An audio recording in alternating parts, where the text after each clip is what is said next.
Critical theory के तीन प्रमुख आधार हैं। तीन विचारधाराओं को मिलाकर इन्होंने ये क्रिटिकल थियरी बनाई है। उसमें से एक विचारधारा है मार्क्सवाद। तो मार्क्सवाद का जो मूल है कि समाज को विभाजित करो। एक गुट को बोलो ये शोषक है, दूसरे को बोलो ये शोषित है। इनमें हमेशा संघर्ष भड़कता रहे। ये संघर्ष से अराजकता पैदा हो, अराजकता से हिंसा और हिंसा से विध्वंस। क्योंकि मार्क्सवादी ये कहते हैं कि जो मानवीय सभ्यता है उसे हम पूरी तरह से खत्म करेंगे और फिर एक क्लीन स्लेट के ऊपर हम एक नए समाज की और एक नए मानव की निर्मिति करेंगे।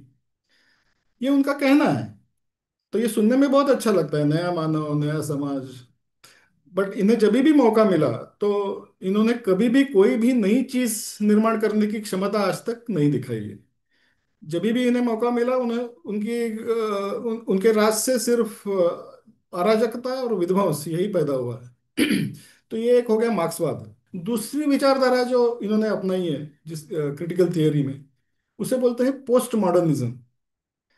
तो पोस्ट मॉडर्निज्म का बिल्कुल आसान भाषा में अगर हम समझेंगे तो उसका मतलब ये होता है कि there is nothing like objective truth और there is nothing like objective reality. तो वास्तविक सत्य या वास्तविक रियलिटी ऐसी कोई चीज नहीं होती है। It is always my reality against your reality, और मेरा सत्य विरुद्ध आपका सत्य। क्योंकि सत्य और असत्य ये जो है, इसका निर्णय आप किस आइडेंटिटी को बिलोंग करते हो उसके ऊपर निर्भर रहता है। तो शोषक कभी भी सही नहीं हो सकते, शोषित शोषित कभी भी गलत नहीं हो सकते। और शोषक कौन है शोषित कौन है ये डिसाइड करने का अधिकार सिर्फ वामपंथ के पास होता है। तो आप अगर उस आइडेंटिटी को बिलोंग करती है तो आप कभी भी सही नहीं हो सकती। क्योंकि देर is nothing like objective reality, there is nothing like objective truth. Everything is subjective and subjective depending on your identity. और तीसरी विचारधारा जो है जो उन्होंने इसमें इंक्लूड की है वो है पैन सेक्सुअलिज्म। मतलब उनका ये कहना है कि लैंगिकता के ऊपर कोई भी अटकाव नहीं होना चाहिए। People should be able to completely free their sexuality.